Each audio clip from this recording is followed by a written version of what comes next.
All right, guys. So here we go again. We got Steven Crowder here. He's trying to be on his Charlie Kirk shtick here, and as you see from the title, he's trying to go into this black barbershop, which they've had him before. I didn't watch the previous one. This is the first one I'm seeing, and argue about something he calls black fatigue. This is really probably just a coping mechanism that he came up with to really just blame all his problems on somebody else. And who who's better to blame your problems on than black people, right? I mean, how long has white people been doing this, blaming black people for something that you know doesn't really have anything to do with them? To answer that question is about 200 or even more years. But yeah, I mean, I don't understand why people like this and Steven Crowder, Charlie Kirk, and others do this on the MAGA right. Obviously it's to blame somebody other than themselves for problems, but it's really just irrelevant. And when people talk about let's say even just here, right? Usually when they're talking about black people, it's something about crime, and the crime is, when Charlie Kirk did this, he was talking about black people did this, black people did that, and even in the midst of him talking about gang violence, he was killed by a white person. So, I mean, they want to focus on niches, like little things like, oh, this is 8 times more likely to happen, and instead of focusing on white victims, like 80 or 90 or most white victims are killed by white people at probably like a 90% rate.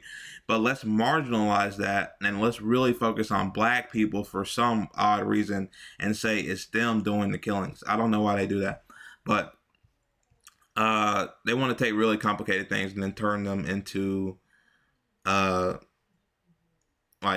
it's really not even complicated, to be honest, but they want to try to make it complicated, or they try to simplify it, like really, really, really simplify it and just say, oh, black people are doing this by this one statistic that doesn't overall make up the murder rate for white people. White people murder white people at a disproportionate rate. But yeah, here we're going to play the video, guys. Before I do play the video, I want to say if you could like and subscribe to my YouTube channel, or follow and like on my Rumble, whichever one you're on, I would greatly appreciate that, and would help the channel a lot more.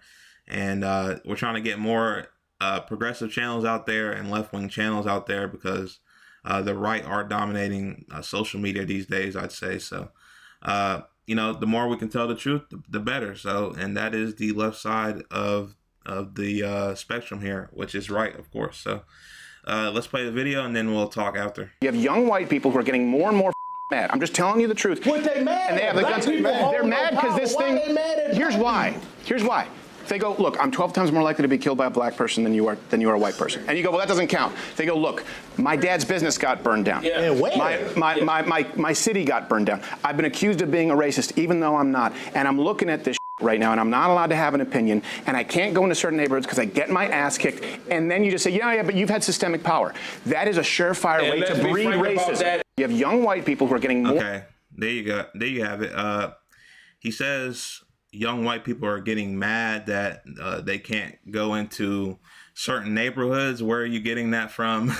Most of the things that they're getting, or that they're saying, is literally this comes from nothing. Just a weird feeling they have, or like here when he tries to focus on black people kill white people at a more or at a higher rate, 12 times more likely, or something like that. This is just a number he looked up or tried to manufacture to put the blame on black people for no reason. We know 90% of white people are murdered by white people. I mean, the homicide rate for white people is being done by white people at 90%. Like it is not even close. If you want to have a conversation of how white people are being homicided or murdered, you need to look at white people. Like, this is the same thing we've gone over with Charlie Kirk. He wants to sit on college campuses and say how dangerous and violent black people are, and then amidst him talking about gang violence, he gets shot by a white person. I don't know what else you want to say. Now you're just another statistic of a white person being murdered by another white person. This is just how it is. Instead, you want to focus on niches and blame black people because you don't want to blame your own ethnicity or even race for what? I don't understand it. So let's get into the real numbers of he wants to call it black fatigue. Let's say if you have black fatigue, black people have white fatigue 10 times more. Okay, let's see here. This is a study from, I believe, the Michigan law. Michigan law says black people are 13.6% of the American population, but 53% of the 3,200 exonerations listed in the National Registry of Exonerations as of August 2022. Okay, so I mean, black people make up 53% of the exonerations. That means that black people are very disproportionately being locked up and for crimes that they didn't do. Just the other day on CNN, they had a guy that was a black man that was in jail for 30 years and he got awarded only like $2 million, or maybe it was more than that, but it wasn't a good amount for being locked up for 30 years being innocent. I mean, it's fucking ridiculous. And yeah, I mean, shit like this happens to black people 53% more than white people. Are you serious? Like, and you're saying that you guys have the other race fatigue. I mean, these institutions are obviously racist. Here's more. There's a racial gap widens in maternal mortality. Sorry, around time of childbirth. Please get that out of here. Black women in the U.S. died at a rate nearly 3.5 times higher than white women. This is at the time of being birthing children, and it's the same with children here in 2021 and 2022. The maternal death rate for black women was about 2.6 times higher than white women. So there you have it. I mean, it doesn't. It's not giving me the child one right now, but it is the same thing for children. Black children their mortality rate is higher than that of white children. That's another problem. Here, this is a study from Michigan as well. Michigan. I don't know if this is. Yeah, it is Michigan law. This is the, like, when it says 0, 1 to 12. This is months of sentencing for when you go to jail, and how long you're sentenced for. So here you have it. People that didn't go to jail, 0 months. Look how low black people are at only 20%, and then white people are above 30%. This is a 10% difference, and this is for the same crime. So white people are getting zero months, a lot more. Look how disproportionate this is compared to these other ones just off the bat. White people are not going to jail for crimes, a lot more than black people. Here, 1 to 12 months. So this is a very short term for sentencing. White people are up. 12 to 36, white people are still up. This was a little bit longer, not that long.